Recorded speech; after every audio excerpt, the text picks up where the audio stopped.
creates lots of ways for us to stretch ourselves, and that takes a little dose of personal development.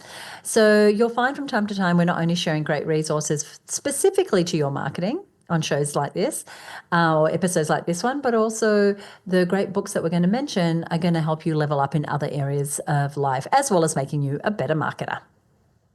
Yes, and both you and I have long been fans of personal development books, and we do have a couple to share today. And I love this aspect of, especially Suzi, I know with what you do inside of the HerBusiness Network, the growth zone, the person's own growth zone is one of the most important parts of the process. And I love that you champion that.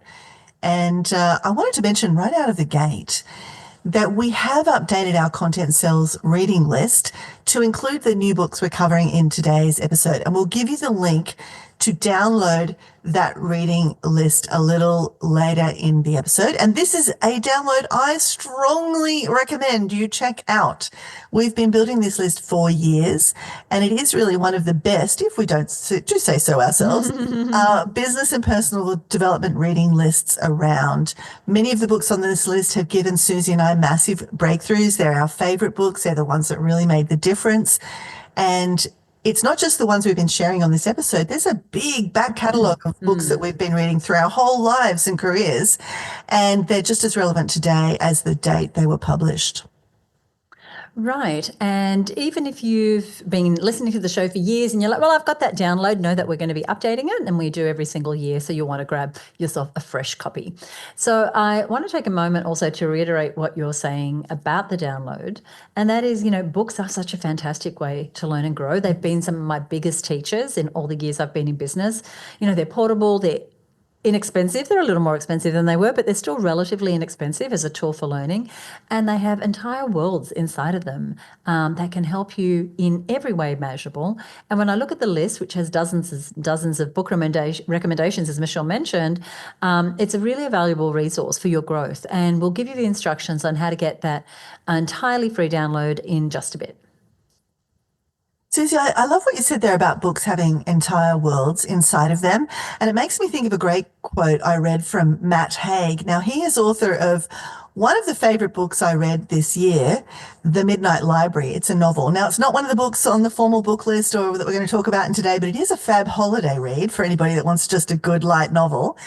But he said this the other day on his Facebook. He said, aren't bookshops just massively strange, sitting there with quiet menace and hidden power, as if they were just a shop and not an entry point to 30,000 universes? Yeah, that's fantastic. I love that. And I still love a good bookshop, I'll just say. Yes. And this year we were in, oh my gosh, where were we? I don't know if it was when we were in Portugal. But we went to this bookstore, which I'll give you the link, Michelle. It's like one of the most Instagrammed bookstores. Oh, wow. Just incredible. And there was a lineup, and you had to take a ticket to wait your turn. Way.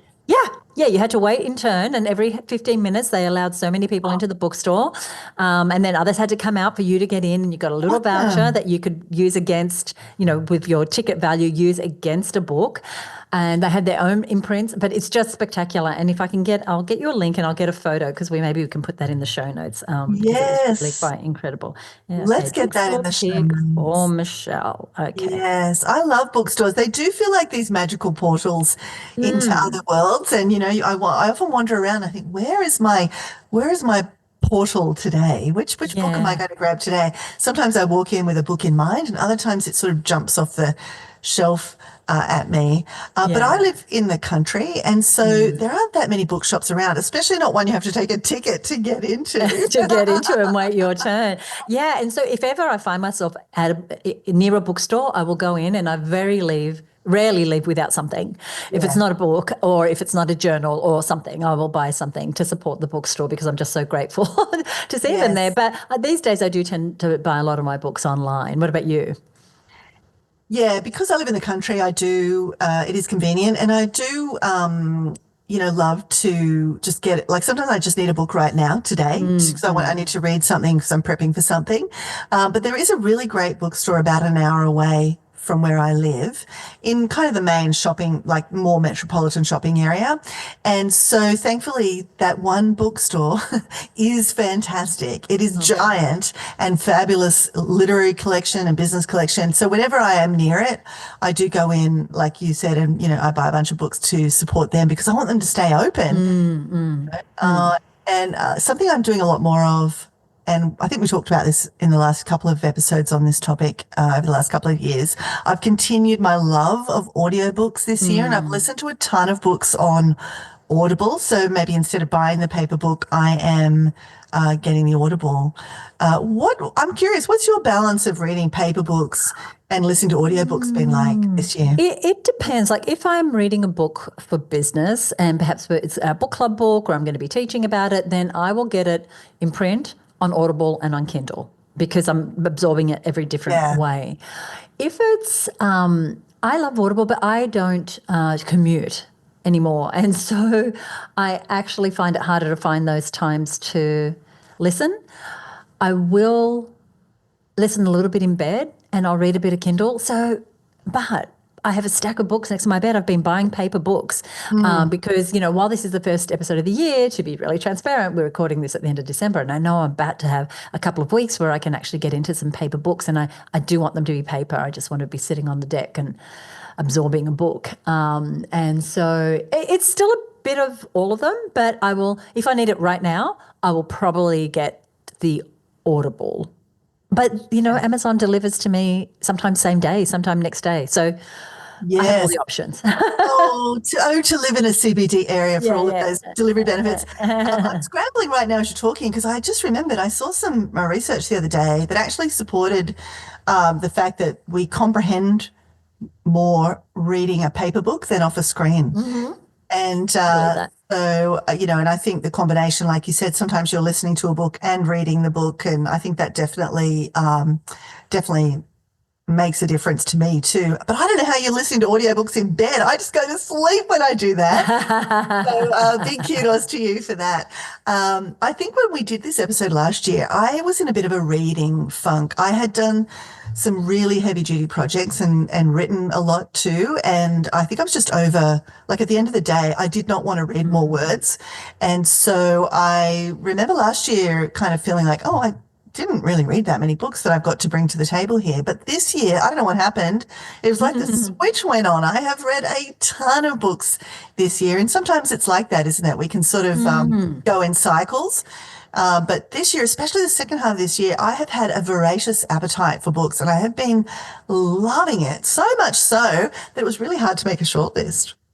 Yes, but we did make a short list and that is what we are sharing with you today. So these aren't all the books that we read, but these are, we picked 3 books each that we wanted to share with you as part of this episode of the Best Books for Content Marketers.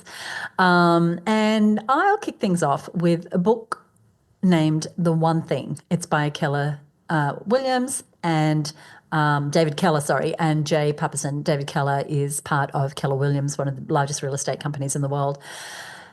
The book is called The One Thing, and this was actually a book club book for our members, and it's one that members keep coming back to because its message is so important to all parts of business, and it's especially important to our marketing. And earlier this year, I had the opportunity to meet one of the authors while attending a mastermind that I belong to. We were in Austin, Texas, and he was the guest speaker, and it inspired me to revisit The One Thing, the book, which I read many, many years ago. And the book is about the power of focus in achieving extraordinary results, which is particularly relevant, I think, for us as women business owners as we navigate the demands of marketing our business along all the other responsibilities. And last month, I invited the author on one of our quarterly member strategy meetings, and it was it's just so freaking amazing to have him there and having speak directly to her business community and encourage them to really identify their one thing, the singular activity that if focused on makes everything else easier or unnecessary, which is the key question that he asks in the book. And the actual question is, what is the one thing I can do such that by doing it, everything else will be easier or unnecessary? And it is a simple question, but it's so much harder to just choose the one thing because we think, oh my God, I'm so busy. There's so many things for me to do. But this definition of what a priority really is It's singular, it's a game changer, and it can be for you too as it's applied to your content marketing. So, what could that mean for you? It could mean narrowing your marketing to a single overarching strategy this year. It could be a singular ideal client rather than trying to be everything to everyone. It could be a singular platform that's going to deliver the highest return on investment instead of trying to be everywhere all at once. Because we don't need to be trying every marketing strategy. We often need to do less and be more narrowly focused in our efforts in order to get the great results that we want. And as we look out at the year with our big goals, this is a great reminder to focus on what, by doing it, makes everything else simpler. Because here's what I've noticed, Michelle, even though the women in our community, they want to grow, they also want to streamline things. They want a simpler life. And so by honing in on the most impactful actions, we can avoid getting overwhelmed or burned out, and we can create a much clearer path to our goals.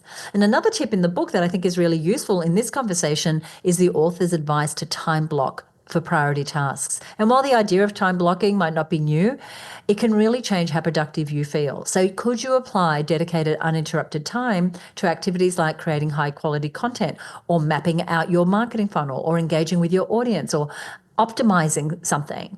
So rather than approaching your marketing in an ad hoc way, could you have these dedicated time blocks where you get the deep work done? And so the book, The One Thing, is a reminder that doing less but doing it well can really lead to the growth that you might be looking for. So I highly recommend you pick up a copy. Thank you for just bringing that book back to my consciousness. It is such an important book. In fact, I was just looking at some of the summary notes from that the other day, because we do find ourselves constantly saying to the women that we help and support, hey, narrow that focus in. What would be the one thing? We can't do all the things. So that's such a great book, such a great recommendation. And Suzi, can I just take a minute just to acknowledge you and applaud you, because you said at the start, and you kind of, maybe somebody missed it or not, but you mentioned that this is the book club book. And, a couple of times a year, 2 or 3 times a year, I think it is, you send physical books to the members of the HerBusiness Network. And I just love that about you, that you've got this deep love for books. You know how important they are. You handpick just like the most kick-ass books.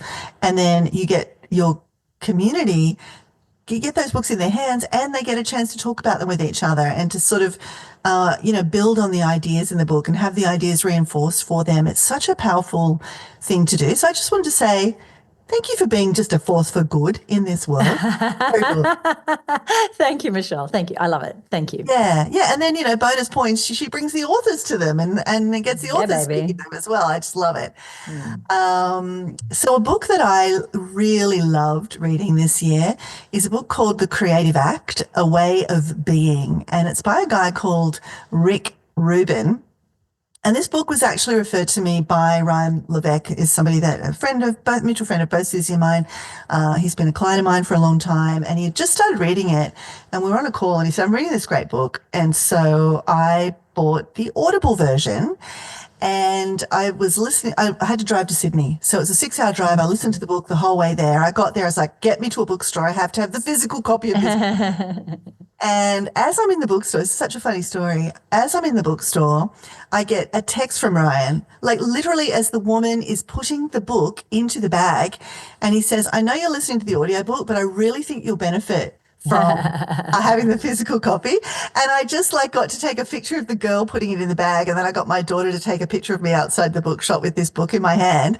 And I just texted it to him to say, great minds think alike. And it is great to read a book with a friend. So that's why I love your book club. I'm in some book clubs as well, but even just one other buddy, and we're working on some creative projects together. So it's really good to have that shared language of a book, and we're sharing notes with each other. But back to the book, Rick Rubin is a music producer who founded Def Jam Records. It's one of the most important hip-hop labels of the 1980s. This guy has won 9 Grammy Awards, and he's worked with artists like Red Hot Chili Peppers, The Strokes, Adele, Run DMC, and, he's been in a few creative situations. Seeing my son who's in a band and watching them magic up and create up from nothing songs, I know what a kind of seminally creative act it is. And this book, The Creative Act, is a wonderful insight into what Rick has discovered over all those years about tapping into creativity with mindfulness, humility, and authenticity. Now, he hardly mentions the recording industry at all in the book. Actually, that would be the one note I would give him to tell more stories from the recording industry to demonstrate his points. But it is a more universal book, and so maybe he did that deliberately because the principles he's talking about transcend, music producing. Right. So you don't have to be a music producer to listen to this book. Anybody that's creating anything, and as content creators, we're creating a lot of stuff. What he's talking about applies to us. And literally every page of the book, the physical copy of the book that I got, Suzi, has underlines on it. I love it. Yeah, so I listened to the audio first, then I went back through it with the pen, and there were just ridiculous amounts of insights, but three I wanted to share. The first is this idea that he talks about the artist is a vessel. That's vessel, Vessel. And he suggests that creators are not the source of ideas, but vessels through which ideas pass. Creativity, he says, is about being open and present to catch these ideas when they flow. And I'm just getting goosey even saying those words out loud because I have felt that so deeply in my being. And maybe you felt that as you're listening. And Suzi, maybe you felt that. Like, I know I have. And often when I've been able to catch those ideas as they come, it's very often my best work. Have you had that feeling, Suzi, of like something kind of comes through you? Yes, and if you can catch it, like you said, and recognize and be listening for that, it just also reminds me about the big magic. There's something about that that's very similar to Elizabeth Gilbert's Big Magic. Yeah. Yeah, she actually does. She mentions in the book, and also I think it's in her TED Talk, she's talking about the poet, and her name is just slipping out of my hands right now. But she talks about this poet who sees herself as a vessel and that the poems come through her. And if she doesn't grab the poem as it's coming through her, it leaves. And there's this story of this poet being out in the paddock somewhere and a poem coming, and she runs at full pelt back to the house to grab a pen. And she actually wrote, she says she grabbed the poem by the tail, which I think is so poetic, and wrote the poem in reverse because she'd sort of pulled it back into herself, which I think, oh my God, I just love that. But, as we think about this idea, I know that's a big kind of metaphysical concept, but let's bring it back to content marketing. How can you think of yourself as a conduit, as a vessel for ideas to pass through you that are related to your audience's needs and desires? How do you stay attuned to what they're asking for in conversations or in comments on social media or in trends? So instead of forcing ideas, how can you kind of just get into the flow and be a vessel? If you immerse yourself in your audience and their challenges and their aspirations, I think that will guide you and put you in the way of these ideas that want to flow through you. And instead of it being a struggle, what might it look like if you were in flow and doing your best work? So I love this idea of the artist as a vessel. That was the first point from Rick Rubin's book. The second was start with a feeling. And Rubin says he often begins his creative projects with a feeling rather than a fully formed idea. He asks, what do you want your audience to feel? And he says, this shapes everything else. And I love that as a starting point. What do I want my audience to feel? So before creating a campaign or a piece of content, maybe you can borrow from Rick and ask, what emotional response am I aiming to evoke? What do I want the person thinking about buying a swimming pool to feel when they read this? Or what do I want the woman dealing with a teenager with depression to feel when she sees this video? So whether it's inspiration or curiosity or trust, letting emotion guide your strategy definitely creates more impactful content. And I know when I listen to a piece of music that makes me feel something, I want to listen to it again. I want to go and get it on Spotify. I want to follow that artist on Instagram. And that's how we can most effectively reach people. And he really understands this. And then the third point was, I just thought this was a cool distinction, Suzi. He talks about the experimenter and the finisher. And he says many artists lean toward one of two categories, experimenters or finishers. Now, experimenters, as the name says, they like dreaming, they like play, they like experimenting, they come up with lots of different ideas, but they find it difficult to release their work. he says finishers are kind of the mirror image of that. They move quickly to the end point, quickly to concluding and producing and releasing their work. And I think it can be a bit for us as content marketers and really all creators, I think. And maybe as you're listening to this, you go, oh, I can see I'm an experimenter, or oh, I'm a finisher. And he suggests that both can benefit from borrowing from the other. And I love this idea of borrowing. I don't have to change who I am. I can just borrow something from somebody else, right? And he says finishers could take more time in the early ideation phase, experimenting with other perspectives. So if you're a finisher, you just rush to getting it done. How might you build a bit of a pause in the ideation phase, or deliberately, even though it might feel painful, try experimenting with some other perspectives or mediums even.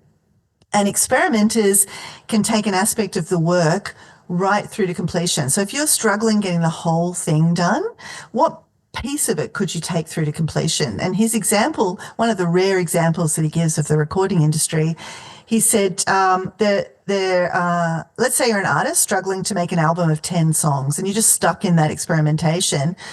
Just take the 2 songs that you're clearest about all the way through to completion, like fully mixed and ready to go. And then you can just work on 1 more. He said it's easier to go from 2 to 3, even if you're not clear on 3. Like if you've taken 2 of them to completion, it gets you into momentum. And I think sometimes you might be clear on, the social post for something and not the email sequence. Well, just get the social post done and then go back to the email. Or one email, the launch email is clear and the rest are not so clear. Just take that first email all the way through to completion. I thought it was such a helpful point. And just because it was so hard to choose, Suzi, I'm going to sneak in a bonus 4th point. And he talks about temporary rules. And I love this because much of creation is letting go of rules, like working outside the box. But he says there's a place for imposing rules as a tool to help with your creative process. And I love the idea they're just temporary. That makes it feel so much more like I can do that. And I find this constraint idea to be true as well. Trying to create without constraints, like you can create anything you want, is actually hard. It's helpful to see limitations as opportunities. And he talks about this painter, Yves Klein, who limited his color palette to just 1 color. Like he deliberately chose this constraint. I'm just going to paint with colors of blue. And what that led to was he discovered a blue that had never been used before. He actually fabricated a new color. And so as a content marketer, what creative limitations might you put on a project? Like maybe I'm going to do everything only on an iPhone, or I'm going to do it all without makeup, or I'm going to do it all by a certain time, or I'm going to double down on just 1 channel. And Ruben calls this setting a palette for each project. And he says there are no good rules or bad rules, only rules that fit the situation and serve the art. So good. It's in my Amazon cart as we speak. I'm just not sure. Am I going to get the hardcover? It doesn't seem to be in a paperback. And I do have an Audible subscription. You got the hardcover? Yeah. It's beautiful. And it's simple and elegant, and it's got like a linen cloth cover. Like it's old school. It's really lovely. Very good. Very good. Thank you. Thank you for the recommendation. I love that. My next book was part of our Her Business book club series this year as well.